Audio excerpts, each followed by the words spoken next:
हाँ जी एंटीथीस्ट, क्या बात करेंगे जी आप। चलिए सबसे पहले तो आपको कांग्रेचुलेशन के चलें जी, बहुत खुदा के शुक्रिया जी। फजलो करम से आपको 100 क्या कौन नाम सा खुदा सौवीं जी, अब कौन सा खुदा, कौन सा वाला खुदा, मुझे ये जो भी भी बताएं। साइंस वाला खुदा है। नहीं साइंस वाला खुदा ही नहीं है ना नहीं फिर। जी, ऐसे ही मजाक कर मैंने रहा तो हूँ कहा शायद मैं आप भी कहीं ज़ूस का शुक्रिया अदा करेंगे। ज़्यूस का हाँ या जो थोर भी का। ये सारे मेरे ख्याल जितने भी खुदा मिलके जो है ना उन्होंने पावर लगाई आपको 100वीं हाँ स्ट्रीम हो गई। मगर खैर ये तो चलें। मजाक की बात थी। मगर बेसिकली इस जो अभी जो करंट टॉपिक चल रहा है उससे थोड़ा सा मैं चेंज उसके तौर पे कोई डिफरेंट सी उस पर बात करूंगा शॉर्ट सी और कुछ क्वेश्चन भी है आपके। कई दफ़ा मैंने स्ट्रीम सुनी है और जो है हिस्ट्री से मुझे थोड़ा बहुत इंटरेस्ट है। आपकी जो एक वो है थ्योरम है उसके हिसाब से ये है कि जो इस्लाम का जो या मोहम्मद जो है और ये कुरान इनका वजूद पहले नहीं था, तो मगर जो हमारे पांचवें बनु उमय्यद के जो खलीफा थे अब्दुल मलिक बिन मरवान, उस टाइम से कुछ इस तरह की ये चीज सिलसिला शुरू हुआ और फिर फर्दर चला। कुछ यानी बात मैं सही समझा हूँ आपने जो ये बात कही है? मैं नहीं ये कहता जी, ये रिसर्च जितनी हो रही है आजकल, सामने जितना हाँ आर्कियोलॉजिकल एविडेंस आ रहा है उसके मुताबिक है ये, ठीक है। हाँ असल में वो अगर कल को कोई और बात कहनी शुरू करेगा इस्लाम के हक में तो मैं मान लूंगा। हाँ, नहीं नहीं इस्लाम के हक या मुखालफत की नहीं बात हो रही, बात हिस्ट्री की हो हाँ। रही है। और मैं भी यानी मैं इस्लाम को बहुत ज़्यादा क्रिटिक हूँ और मगर हिस्ट्री को मैं एक और एंगल से देखता हूँ। वजह ये थी कि हिस्ट्री में बहुत सारे जिस तरह नॉर्मली हमारे यहाँ साइंस में होता है कि आपके कुछ स्टेब्लिश फैक्ट्स बन चुके होते हैं, आपका एक सिस्टम बन चुका होता है। एक नई थ्योरी अगर कोई लाई जाए साइंस के अंदर जो कि आपके स्टेब्लिश थ्योरीज को जो है ना वो चैलेंज कर रही हो, तो उसको फिर इतना स्ट्रांग इनफ होना चाहिए कि वो जो है ना बाकी सारों को नेगेट कर सके। अब जो आप ये वाली जो हिस्ट्री ये जो आजकल कही जा रही है कि इसकी मरवान बिन अब्दुल मलिक या अब्दुल मलिक बिन मरवान या वलीद बिन अब्दुल मलिक के दौर में ये जो सारा सिलसिला शुरू, आपको ये भी आइडिया होगा कि उस टाइम तक बनु उमय्या के टाइम के ये जो हम अगर हिजरी में लें 86 हिजरी तक जो है हिस्ट्री ऑलरेडी रिटर्न होना शुरू हो गई थी। उस टाइम पे इस्लाम के फ़िरक़े भी बन चुके थे। मसलन इबादिया जो फ़िरक़ा है वो था, एक कैसवानी फ़िरक़ा था, शिया जो थे वो अपने उनके इमाम ज़ैनुल आबिदीन का टाइम था, मरवान बिन अब्दुल मलिक के टाइम पे। और यानी कि काफ़ी चीज़ों पे और हर कोई अपनी अपनी ट्रेडिशन लेके जा रहा था। फिर उसके बाद आए जब ये बनु उमय्या के बाद जब बनु अब्बास ने जो अब्दुल अब्बास अपने जर्राह जो है और अबू जाफर अल मंसूर जो हैं वो इतने ज़्यादा इनके अगेंस्ट थे। आपको ये भी आइडिया होगा कि कितने कि उन्होंने आके बनु उमय्या के तमाम बादशाहों की जो है ना कब्रें खोद दी, उनको उनको जो है उन्होंने कब्रों से जिनके पिंजर मिले उनको पिंजर को फांसी दी और जला दिया, कुछ की कब्रों से राख मिली, सारा कुछ खोद यानी इतने ज़्यादा उनके अगेंस्ट थे। उन्होंने आपने ये भी सुना होगा कि एक दफ़ा जो बच्चे-कच्चे जितने भी इनके रॉयल फैमिली के लोग रह गए थे उनको एक डिनर की दावत पे बुलाया और उनको वहीं कत्ल कर दिया और उनके ऊपर दस्तरखान बिछा के जो है ना फिर उन्होंने खाना किया और नीचे से सिसकने की आवाज़ें आ रही थी। यानी इतनी इतनी हद तक जो है ना मुखालफत थी। तो इतनी मुखालफत के बावजूद अगर ये जो कुरान जो है और ये जो सारी हिस्ट्री है अगर ये इसके ने अब्दुल मलिक बिन मरवान ने या बनु उमय्या के दौर में होती तो वो डेफिनेटली इस चीज़ को एक्सेप्ट नहीं करते। हम ये अब देख रहे हैं कि बनु अब्बास जो हैं उन्होंने भी उसी कुरान को ही फॉलो किया जिसको बनु उमय्या वाले कुरान जिस कुरान को और जिस हिस्ट्री को लेके चल रहे थे वही शियाओं के टाइम पे थी। फिर एक इबादिया फ़िरका जो कि ख़वारिज था जो कि इन सब से बिल्कुल डिफरेंट था, जो आज भी पाया जाता है ओमान वगैरह में, उन्होंने भी उसी ही कुरान को और उसी हिस्ट्री को एक्सेप्ट किया। तो ये कैसे हो गया कि अगर कोई एक चीज़ जो लेटर स्टेजेस में जाके एज ए कंस्पेरेसी या जो भी एक चीज़ डेवलप हुई या एक करैक्टर घड़ा गया तो उसको उनके शदीद तरीन खूनी मुखालफिन ने भी उसको एज इट इज़ कैसे अपना लिया, ये क्वेश्चन जो है ना मेरे जहन में बार बार खटकता है। मुझे ये बताएं कि ये जितनी बातें हैं कि ये अब्बासी ऐसे कर रहे थे उम्मियों के साथ या फिर उम्मी ये मान रहे थे, ये कहाँ से पता चलती हैं आपको? ये हिस्ट्री की क्योंकि उस टाइम पे हिस्ट्री हिस्ट्री लिखी की जा कौन सी चुकी थी। किताब? हिस्ट्री की हाँ नहीं नहीं नहीं नहीं ठहरे ठहरे जी ठहरे, एक मिनट। आपने जो एक असम्पशन लिया वो पहली गलत है। मुझे ये बताएं हिस्ट्री हिस्ट्री से आती है, हिस्ट्री कौन सी हिस्ट्री? एक तो पहली बात ये है कि ये जो वाली बात है हिस्ट्री की जिसकी मैं बात कर रहा हूँ, उस टाइम तक हिस्ट्री एस्टेब्लिश हो गई थी। हम अर्ली की चलें, आगे वाली बात मानते हैं। ठहर जाए, मुझे ये बताएं किताब कौन सी, नाम लेना किताब का। जैसे तिब्री है, एस्टेब्लिश हो चुकी थी। तबरी कब हुई है एस्टेब्लिश, मुझे ये बता दें। तबरी जो है 100 क्या आबासियों का दौर 140 था? नहीं, अबे इब्ने शाम कब आया जी, मुझे ये बताएं। रसूल से कितने देर बाद आया इब्ने शाम? इब्ने हिशाम आया 190 हिजरी में, शायद नहीं, सॉरी, इब्ने 70 शाम हिजरी में। की डेथ हो रही है जी 212 हिजरी में। इब्ने शाम की बात होती है और तबरी उससे बाद की है। 212 हिजरी का मतलब है कि वो अब्बासियों का दौर भी 70 साल हो चुके थे। हाँ, क्योंकि तो मामून का दौर था दूसरी मेरे ख्याल बात से है, मामून 218 आपको हिजरी ये में। बात पता है कि मामून ने कुरान में अपने नाम की आयत दिलवा दी थी? पता है ना ये बात आपको? अच्छा, कुरान के बारे हम ये कहते हैं, जो मेरा सारा मुकदमा है, पता नहीं आपने कभी सुना है या नहीं सुना, सोचने वाली बात है। आपने सुना है, वैसे आपने कह दिया बहुत कुछ कि मैं ये कहता हूँ, मैं ये कहता हूँ, अगर आपने मुकदमा मुझे लगता है सुना नहीं है कभी ध्यान से। मुकदमा ये है कि मुआविया के सिक्कों के ऊपर क्या है? क्रॉस बना हुआ। मुआविया ने ताइफ में एक डैम बनाया था, इस इंस्क्रिप्शन शुरू होती है क्रॉस है, इंस्क्रिप्शन एंड होती है क्रॉस है। यसु मसीह का शुक्रिया अदा किया गया। ठीक है जी। फिर अच्छा, इसके बारे में मैं भी बाद में आपको बताऊंगा, चलें आप पूरा करें। ये चीजें हैं।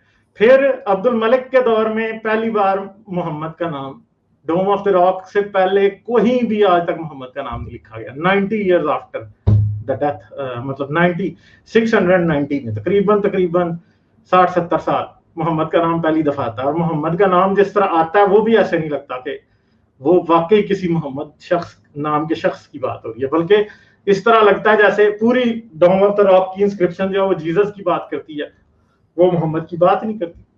ठीक है। इसके अलावा अगर आप ये कह रहे हैं कि तारीख एस्टेब्लिश हो चुकी थी अब्बासियों के दौर में, तो भाई मैंने आपसे ये पूछ रहा हूँ कि तारीख की पहली किताब का नाम बताएं। और मैं आपको चैलेंज करता हूं कि आपको इब्ने शाम से पुरानी कोई किताब नहीं मिलेगी। दूसरी बात यह कि इब्ने शाम का ओल्डेस्ट मैन्युस्क्रिप्ट कितना पुराना है? बुखारी का ओल्डेस्ट मैन्युस्क्रिप्ट कितना पुराना है? तबरी का कितना पुराना है? ठीक है। वाकदी की जो तारीख मलाहम रसूलुल्लाह उसका कितना पुराना है? वो सब के सब अगर आप उनके मैन्युस्क्रिप्ट देखने शुरू करें, सबसे पुराना कितना मिलता है, तो जिस टाइम पे इवन के दावा किया जाता है कि ये उस वक्त की हैं, वो उससे भी चंद सैकड़ों साल बाद, बल्कि कई दफा तो 500 साल बाद मिलता है। शायद बुखारी का जो ओल्डेस्ट तरीन मैन्युस्क्रिप्ट है वो शायद आज से कोई 600-700 साल से ज्यादा पुराना नहीं होगा। ठीक है। तफसीरें तो बिल्कुल मेरे ख्याल है 600 साल पुराना, तो उनका 800 साल पुराना तो दावा ही है कि उतनी पुरानी है। यानी रसूल अल्लाह की डेथ के कुछ 400-400 साल बाद तफसीरें लिखी गई। इब्ने शाम से पुरानी कोई किताब नहीं है। इब्ने शाम कहता है कि जी मैंने इब्ने इसहाक के काम से की, और हमें ये पता है कि इब्ने इसहाक का काम कहीं मिलता ही नहीं। इसके बाद मोता मालिक या इस तरह की दूसरी सीरत की किताबें जिन पे भी दावा किया जाता है, मजे की बात यह है कि उनमें से आज तक किसी का भी कोई भी सुराग मिला ही नहीं, ओरिजिनल टेक्स्ट नहीं मिला। ठीक है, कुछ भी नहीं मिला। बुखारी का नहीं मिला, इब्ने शाम का नहीं मिला, वाकदी का नहीं मिला। ठीक है। मतलब इब्ने शाम जिस बात को बेस बना रहा है कि मैंने इब्ने इसहाक से लिया है, इब्ने इसहाक के बारे में आज ये ख्याल है, जो जितनी भी रिसर्च हो रही है उसके मुताबिक यह कि इब्ने इसहाक ने कभी कुछ लिखवाया ही नहीं था, वो ओरल ट्रेडिशन की बात करता था बस। अगर इब्ने इसहाक उस जमाने में वैसे भी ओरल ट्रेडिशन ही ज्यादा चलता था, तो ओरल ट्रेडिशन तो कितना, मेरा ख्याल है ओरल ट्रेडिशन कितना कभी हो सकता है कारामत। मेरा तो ख्याल है कि ओरल ट्रेडिशन तो बिल्कुल भी कारामत, जब कुरान नहीं ओरली ट्रांसमिट हो रहा, तो जब हम कुरान पे भी मुकदमा बनाते हैं, तो मैं हमेशा ये कई दफा बात की है, पिछली स्ट्रीम में मैं बात कर रहा था कि हदीस को तो छोड़ दें, कुरान का मुकदमा ही नहीं सीधा साबित होता, क्योंकि इनकी अपनी तारीख की किताबों से ये साबित है कि कुरान जो है, जो रसूल के जमाने में था, वो आज हमारे पास नहीं।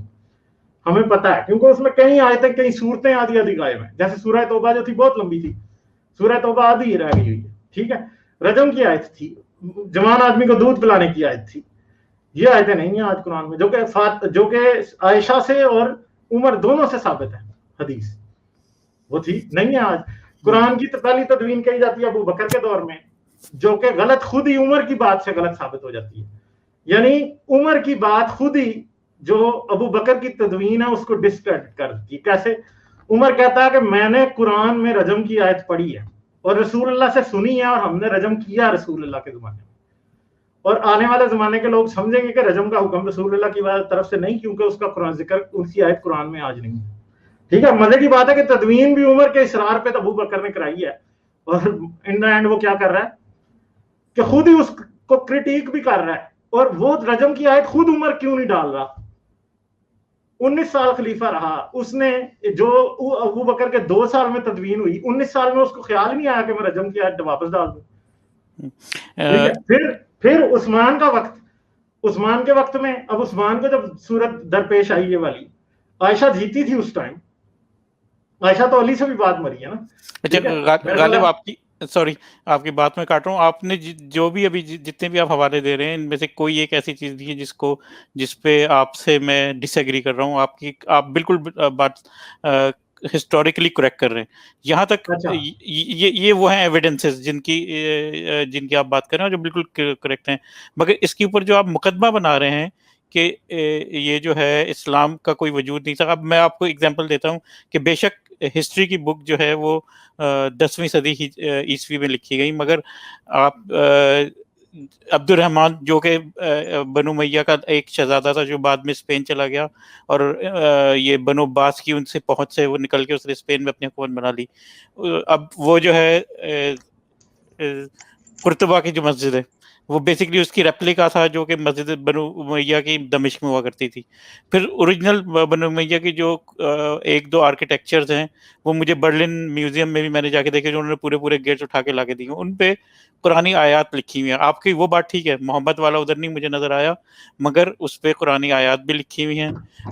आपको 9th सेंचुरी में स्पेन के अंदर पूरा आर्किटेक्चर मिलेगा बनु उमैया के, जो सेकंड जो अब्दुर्रहमान के बाद वहाँ जो उनकी खिलाफत स्टार्ट हो गई थी स्पेन के अंदर ही रही, वहाँ आपको बहुत सारे मिलेंगे एविडेंसेस।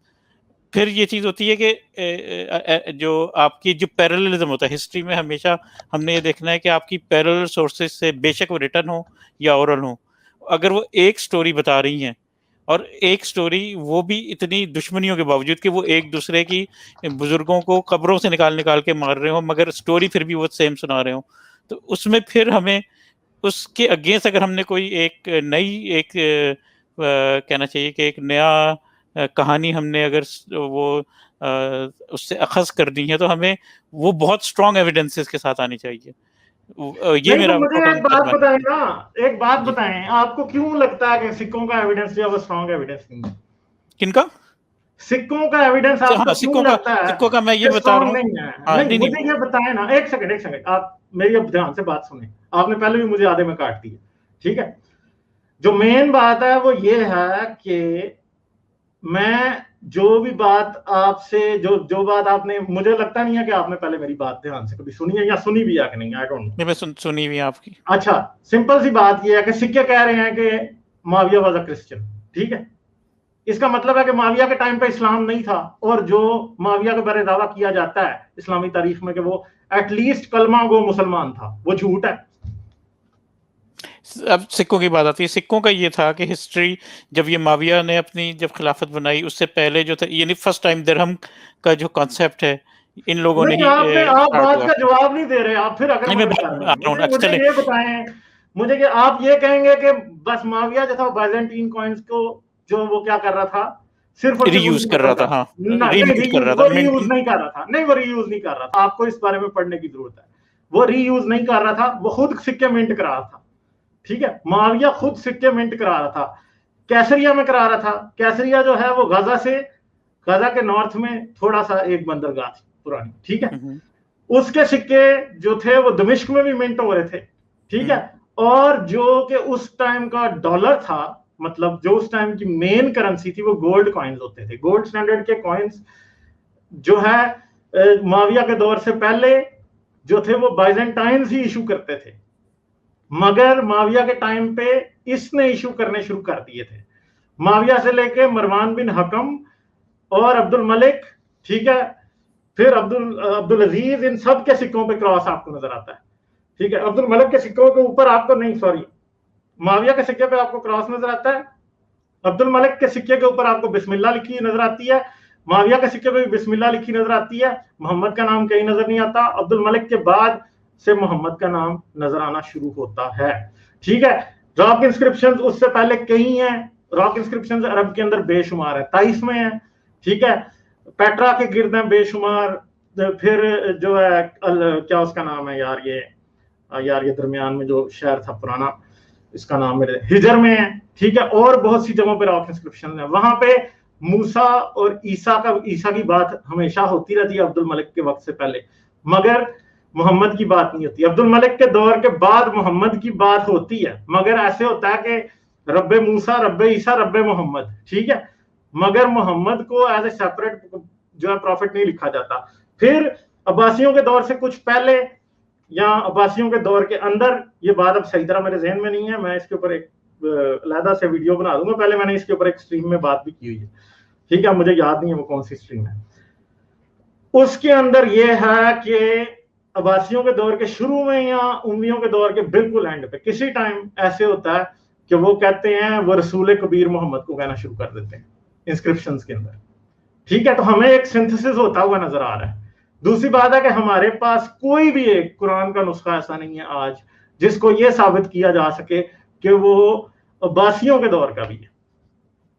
ठीक है, एक भी कुरान आज अब्बासियों के दौर का भी साबित होना मुश्किल है। बर्मिंघम वाला कुरान बड़ी छलांगे मारते हैं कि जी बर्मिंघम वाला कुरान जो है वो बिल्कुल जी वो तो जी आज के कुरान से मिलता है। हाँ।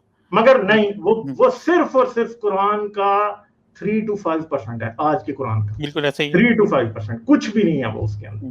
ठीक है, तो प्रॉब्लम यह है कि इसके सबूत हमें नहीं देने कि ये अपना कुरान सच्चा साबित करें, इसका सबूत इनको देना है, और आर्कियोलॉजी से इसका सबूत इनसे बरामद नहीं हो रहा।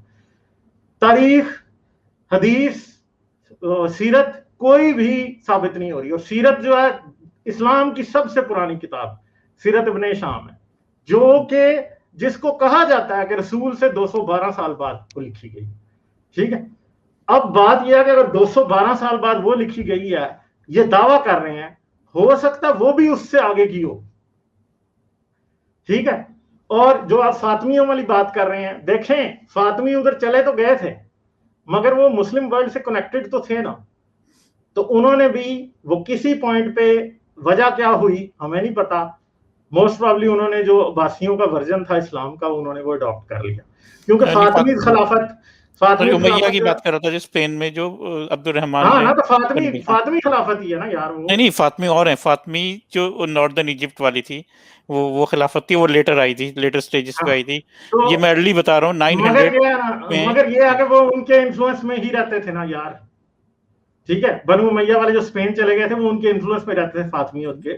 फातमी जब तक खत्म हुए हैं, फातमियों ने भी वही इस्लाम अडॉप्ट कर लिया था, और उनके थ्रू ही फिर जो है स्पेन वाले भी वही इस्लाम किसी तरह फॉलो करने लग गए। दैट वी डोंट नो, मगर इसका मतलब ये नहीं है कि हमें पता नहीं है तो हम इनकी हिस्ट्री को मान लें। प्रॉब्लम ये है कि हमें अगर पता नहीं है और हमें नजर आ रहा है कि इनकी हिस्ट्री में बहुत से सुकम है, तो हम ये क्यों ना माने कि हमें नहीं पता, और हम बजाय ये मानने के नहीं इनकी ठीक है। आपने जो बात की है शुरू में कि हिस्ट्री एस्टैब्लिश हो चुकी थी उम्मियों अब्बासियों के दौर में, तो सिंपल सी बात है कि 212 जो है वो तो अब्बासियों के दौर में भी 70 साल इन है। ठीक है, यानी अगर आप ये देखें 300 खलीफा तक जाके बात आई है। हाँ जी, तो उम्मियों की जो है, यानी अबू बकर के 2 साल, उमर के 19 साल, उस्मान के कितने थे, 6 थे कि 4 थे, आई डोंट रिमेम्बर, 30 साल जो है ये खिलाफत राशिदा रही कुल मिला के 30 साल, यानी 29 साल और 6 महीने 5 महीने हसन के थे जिसको ये खिलाफत राशिदा मानते हैं। ठीक है, यानी 252 में क्या हो चुका था, 652 में खिलाफत राशिदा खत्म हो चुकी थी दुनिया से। ठीक है, खिलाफत राशिदा जो है वो 600 मतलब 652 में नहीं 662 में खत्म हो चुकी थी, क्योंकि 632 में रसूल की डेथ, उसके बाद 30 साल ये लगा रहे, अमीर माविया जो है 662 में जो है वो होना चाहिए था उधर। ठीक है, 662 में वो, 690 में अब्दुल मलिक। ठीक है, तो कितनी देर रही है अब्बासियों की। अब सोचने वाली बात है कि रसूल की डेथ से लेकर 749 में जो थे अब्बासी आ गए थे। ठीक है, अब्बासी तब से 132 हिजरी में आया। 132 हिजरी में तो समझो 120 साल के बाद जो है ना अब्बासियों की स्टार्ट हुई है। हाँ, तो अब मसला ये है कि 212 साल बाद हुआ है, तो अब्बासियों की तो 120 में अगर वो आ चुके थे तो 212, तो फिर लगाए कितने पीछे रह गए, तकरीबन 94-96 साल, 94-96 साल बाद जाके अब्बासियों ने सीरत रसूल कंप्लीट कराई। एज ए बुक आई, मगर उससे पहले वर्बल ट्रेडिशन चल रही थी। हाँ, नहीं, मगर वर्बल ट्रेडिशन को तो आप किसी खाते में ही ना लिखे ना, नहीं, वर्बल ट्रेडिशन, हाँ, उस वक्त हम खाते में नहीं, तो आप नहीं रख सकते। दूसरी बात है कि सीरत इब्ने हिशाम आई, सीरत इब्ने हिशाम के बाद बुखारी तो तकरीबन 300 साल की किसी उस पॉइंट पे आ रही है, और बुखारी उसने 6 लाख हदीसें जमा की थी, जिसमें से तकरीबन 7,000 उसने रखी, 6,000 समथिंग। ठीक है, तो मुझे बताएं कि ये बात ये है कि जब बुखारी 6 लाख में से तकरीबन 6,000 समथिंग सेलेक्ट कर रहा है, तो इसका मतलब क्या है कि वो तो हो सकता है रियल हदीसें तो उसने रिजेक्ट ही कर दी हो,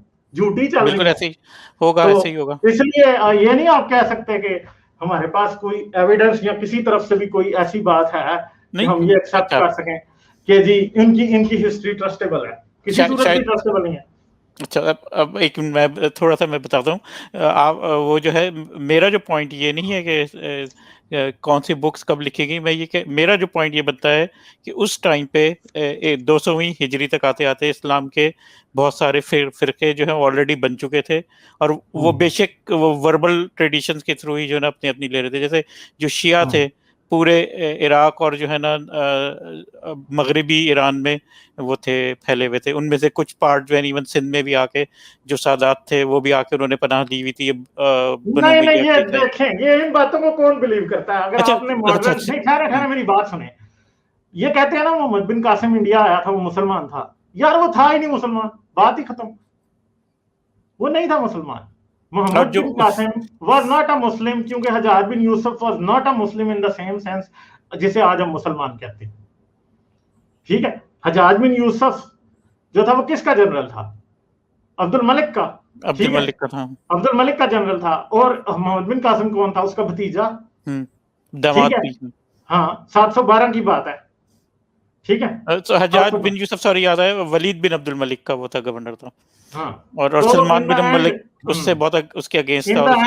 इन द एंड हमें ये बात समझ में आती है कि अब हमें ये पता है ना, ये तो जो पहला जो यानी हमें जो बातें आती हैं कि मोहम्मद बिन कासिम ने हमला किया, ये हुआ, वो हुआ, ये तो मेरे ख्याल है कि चाजनामा से पहले किस किताब में ये बातें आई हैं मुझे कोई खास इस बारे में कोई खास पता नहीं है। ठीक है, टू बी वेरी फ्रैंक। ये कहा गया कि राजा दाहिर से क्या हुआ, वो मुसलमान था या नहीं, वो इस्लाम के झंडे के नीचे लड़ने आया था कि नहीं, हमारे पास कोई नहीं। दूसरी बात है कि फिर आप लोग बात कर रहे थे कि इस्लाम की हिस्ट्री एस्टेब्लिश हो चुकी। ये भी बात हमें अच्छे तरीके से पता है कि इस्लाम की जितनी अर्ली हिस्ट्री है, जैसे कि जंग यरमूक लिखी है, कादसिया लिखी है, उनकी लोकेशंस लिखी हैं, लोकेशन बिल्कुल एम्बिगुअस सी लिखी हुई है, कोई खास बात नहीं है। जंग यरमूक में 5 लाख हरकल के फौजी हैं जिनसे हम लड़ रहे हैं, हालांकि इस जंग का कहीं कोई जिक्र ही नहीं है। यानी पैरेलल हिस्ट्री वो भी तो लिख रहे थे ना, क्रिश्चियन लिख रहे थे, बाइजेंटाइन वाले लिख रहे थे, कॉन्स्टेंटिनोपल वाले वो भी लिख रहे थे, इजिप्ट में लोग हिस्ट्री लिख रहे थे, इराक में लोग हिस्ट्री लिख रहे थे। किसी ने जिक्र ही नहीं किया कि अरबों ने हराया, बल्कि सेम टेक्स्ट बुक्स, टेक्स्ट की किताबें होती थी जिनके अंदर टेक्स्ट लिखा जाता था, वो बाइजेंटाइन एम्पायर के दौर में किस में लिखा जाता था? वो लिखा जाता था ग्रीक लैंग्वेज में। ठीक है, और मुआविया के वक्त तक वो ग्रीक में टैक्स दमिश्क में कलेक्ट हो रहा था।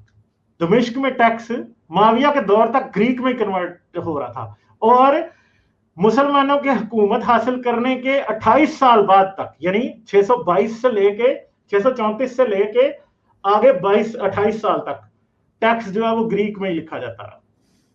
फिर मुआविया को किसी टाइम जाके, या मेरे ख्याल है मुआविया के बाद वाले किसी को, मुझे सही याद नहीं है, ये ख्याल आया और वही टेक्स्ट बुक जो कि बाइजेंटाइन सल्तनत की थी बड़े आराम से अरबी में चेंज हो गई। ठीक है, आर्केक टाइप की अरबी में। तो अब मुझे ये बताएं कि अगर तो कोई हमला हुआ होता, और हमले की कोई बात ही नहीं है, एक जंग की बात है, टोटल एक जंग की बात है, जो कि ये यरमूक के, शायद यरमूक उसका बढ़ावा है, जिसके अंदर इन्होंने 5,000 बनु गसान के फौजियों से जो कि रोमी सोल्जर कन्वर्ट होते, बाइजेंटाइन सोल्जर्स कंसिडर होते थे, उनके साथ एक स्किर्मिश जो कि सिर्फ 5000 उनके थे और कोई इनके भी इतने ही थे, या इनसे इससे कुछ ज्यादा थे, उनके साथ ये लड़े हैं बस, इसके अलावा कुछ भी नहीं। और वो भी वो जो कि बाइजेंटाइन के फेडराटी थे बस।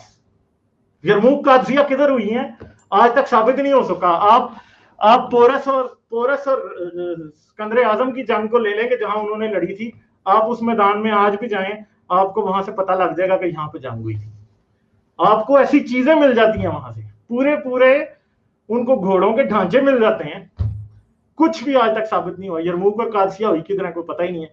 तो एक बात है कि जिन लोगों पे हमला हो रहा था क्रिश्चियंस के ऊपर, जो कि दमिश्क में रहते थे, जेरूसलम में रहते थे, जो कि हिरा में रहते थे और कई जगहों पे रहते थे, जिधर जिधर उन्होंने हमले किए, उन्होंने कभी लिखा ही नहीं है कि अरब हम पे हमला कर रहे हैं। क्यों नहीं लिखा उन्होंने? इसका मतलब है कि वो तारीख शुरू की झूठ है। थोड़ा सा मैं कुछ बोल लूं?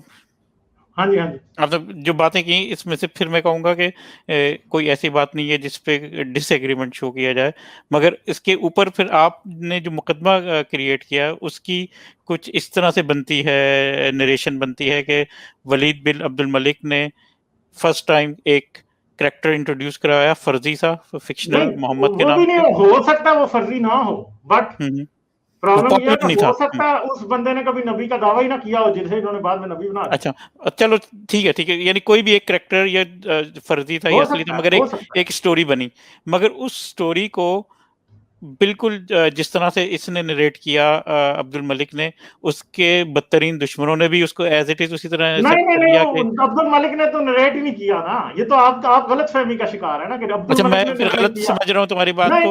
तो अच्छा, आप मुझे बताओ। आप एक नहीं, मसला ये है कि भाई तारीख लिखवाई बासियों ने है, लिखा ही नहीं है कुछ उन्होंने, तो फिर आपको कौन कह रहा है कि उन्होंने देखेगा? अच्छा, ठीक। इब्ने हिशाम जो है जब आज 212 साल बाद रहा है, तो कौन से उम्मीद थे 212 साल पहले?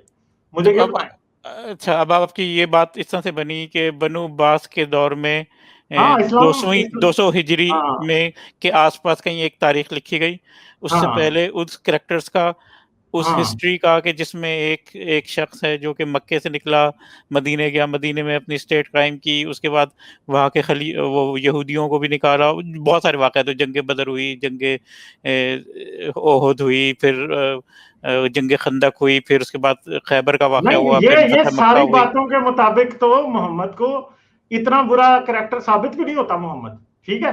क्योंकि मोस्ट प्रोबेबली मेरे जहां तक ख्याल है कि बनु कुरैज़ा वाला वाकया मोस्ट प्रोबेबली कभी हुआ ही नहीं है, ठीक है? समझे ना आप? मगर लिखा गया, आप ये कह रहे हैं कि ये एक वाकया लिखा गया जिसकी हमें रेफरेंसेस इवन वो आप कंफ्यूज है, मुझे समझ नहीं आ रही आपकी। नहीं, मुझे कंफ्यूज नहीं, मुझे आपकी बात से ये कंफ्यूजन हो रही है कि जो है नहजुल बलागा है, उसके अंदर भी उस वाकये का रेफरेंस आता है, क्योंकि नहजुल बलागा तो बच्चों वाली किताब है ना, शियों बच्चों वाली है, मगर वाकये का जिक्र तो है ना उसके अंदर। एक सेकंड यार, आप अभी भी बात नहीं समझे आप। नहजुल बलागा जो है वो तो बुखारी से बहुत बाद में आई है।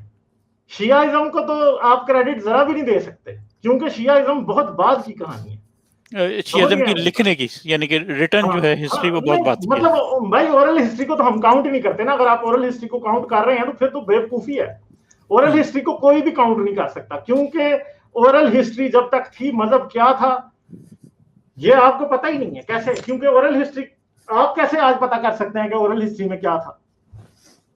मतलब मुझे बताएं, कोई तरीका बताएं कि आज आप कंफर्म कर सकें कि उम्मी ये ओरल हिस्ट्री ट्रांसमिट कर रहे थे और इससे हमें ये पता लगता है। पैरेललिज्म जो क्या पैरेललिज्म से क्या पता लगता है कि नहीं, एक मिनट, एक चीज को करेक्ट कर लें यहाँ पे। उम्मियों के दौर की अगर आपको कोई भी चीज मिलती है तो वो रॉक इंस्क्रिप्शन है, ठीक है जी, या सिक्के हैं। इसके अलावा आप मुझे कोई लॉजिकल बताएं कि कौन सा और हो सकता है जो कि उस वक्त की हिस्ट्री, उम्मियों के दौर की हिस्ट्री आपको कौन बता रहा है? मुझे ये बताएं। हिशाम आपको उम्मियों के दौर की हिस्ट्री आपको बता रहा है। तबरी कितने साल बाद आता है? 300 साल बाद, 300 से भी ज्यादा साल बाद। एक बात याद रखें, हिस्ट्री का एक रूल होता है जो कि समझने वाली बात है। अगर आप आर्कियोलॉजिकल हिस्ट्री पे बात कर रहे हैं और बुकिश हिस्ट्री पे बात कर रहे हैं, किसी भी चीज के बारे में बात कर रहे हैं, सन 1000 में अगर कोई बंदा 10वीं सदी में, कोई बंदा 5वीं सदी के बारे में अगर लिख रहा है, तो मुझे ये बताइए कि उसकी इंफॉर्मेशन से आपको क्या मिलेगा? ये देखो ना, उसकी इंफॉर्मेशन की ऑथेंटिसिटी की वैल्यू क्या है? मुझे आप जरा सोचें 2 मिनट इस पे, फिर ध्यान से मुझे जवाब दें।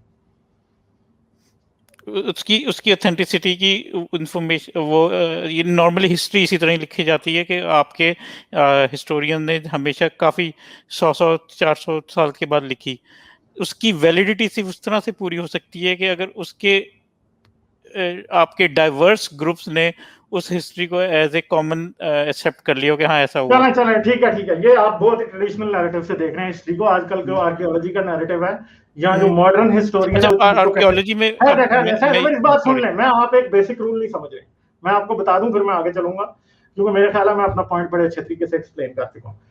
सिंपल सी बात है, अगर 10वीं सदी का बंदा 5वीं सदी के बारे में लिख रहा है, तो वो आपको वो बता रहा है जो वो 5वीं सदी के बारे में जानता है, या जो वो ओपिनियन रखता है कि 5वीं सदी में क्या हुआ था। उसका ओपिनियन के गलत होने का चांस आपके ओपिनियन 21st सेंचुरी के आदमी से के ओपिनियन से बहुत ज्यादा है। उसके ओपिनियन का गलत होने का चांस क्यों?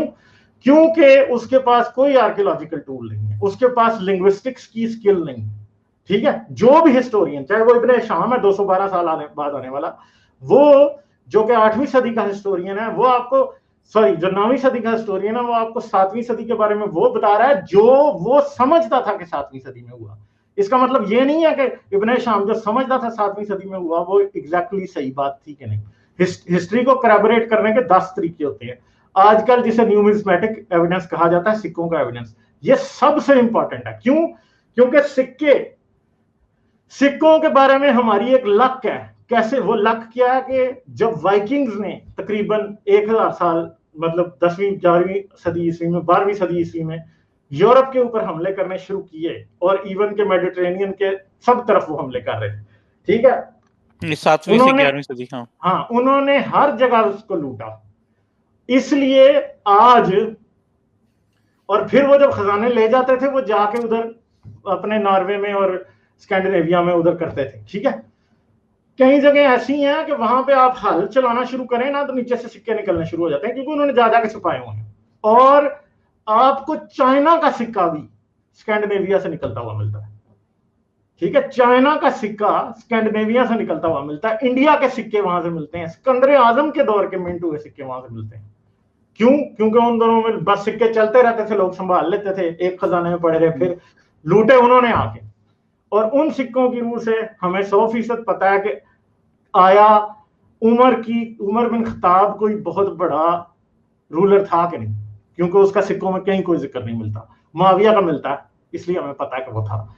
हजाज बिन यूसुफ नहीं पता लग सकता, क्योंकि सिक्कों में नहीं है, हमें दूसरे टूल्स यूज करने पड़ेंगे। कहीं इंस्क्रिप्शन है, कहीं कोई वो और चीज है, वो डैम बना रहा था, वो कुएं खुदवा रहा था। तो इस तरह कहीं ना कहीं से हमें कुछ ना कुछ मिल जाता है। मगर जब तक चीज आर्कियोलॉजिकली कंफर्म नहीं होती, तब तक हम नहीं मान सकते। आज जो भी हिस्ट्री लिखी होती है, उसको आर्कियोलॉजिस्ट या हिस्टोरियन क्रिटिकल नजर से देखता है। वो करैबोरेट कैसे करता है? अगर तबरी ने लिखा है कि फलां फलां जंग में फलां जगह जंग हुई थी, तो वो देखेंगे कि जिस सन के बारे में तबरी ने लिखा कि जंग हुई है, उस सन में दमिश्क में रहने वाले क्रिश्चियन क्या लिख रहे थे, क्योंकि हर कैथीड्रल अपनी हिस्ट्री नोट करता था। हर कैथीड्रल हिस्ट्री नोट करता था। क्या उस कैथीड्रल ने लिखा कि दमिश्क पे हमला मुसलमानों ने किया था? अगर उन्होंने नहीं लिखा, तो इसका मतलब है कि कोई गड़बड़ है। फिर वो देखेंगे, वो कैसरिया चले जाएंगे, ठीक है, वो गजा चले जाएंगे, वो यरूशलेम चले जाएंगे। हाँ भाई, किसी ने कुछ लिखा है कि भाई दमिश्क पे हमला हुआ था। अगर दमिश्क पे हमला नहीं हुआ, तो इसका मतलब है कि 300 साल बाद आने वाला तबरी जो है, मोस्ट प्रोबेबली वो लेजेंडरी टेल्स से अफेक्टेड है, वो लिख रहा है। तो ये जितना भी एनालिसिस इस तरह का किया गया, उसके मुताबिक इस्लामिक हिस्ट्री झूठी साबित हुई है। गालिब बाब, आपसे मैं ये क्वेश्चन करूंगा, तो फिर ठीक है, ये सब कुछ झूठता जो सिंकियांग से लेके स्पेन तक बिल्कुल 200 अर्ली टाइम पे जो हमें पढ़ाया गया, या पता चलता है कि मुस्लिम्स फैल गए थे स्पेन के अंदर। आर्कियोलॉजिकल एविडेंसेस, जैसे मैंने एग्जांपल दी थी कि मस्जिद कुर्तुबा की फॉर्म में मिलते हैं, जो 911 AD में जो है ना वो इस्टेब्लिश हुई, या एक दो मुझे और अर्ली टाइम के कुछ वो आर्कियोलॉजिकल एविडेंसेस बिल्डिंग के स्ट्रक्चर्स के मिलते हैं, जो बर्लिन म्यूजियम में पड़े हुए। ठीक है, इस हिस्ट्री सारी गलत थी, या हिस्ट्री सारी रीरिटन है बहुत लेटर स्टेजेस में, तो आप इसकी किस तरह से फिर आपका अल्टरनेटिव एक थ्योरम क्या है? क्या आप कि आपका इसके ऊपर जो है नहीं, मगर नरेशन या पॉइंट ऑफ व्यू क्या आप है ये कि किस क्यों तरह से समझते हैं, आप ये क्यों समझते हैं कि गालिब की एक फाइनल पोजीशन होगी इस बात में?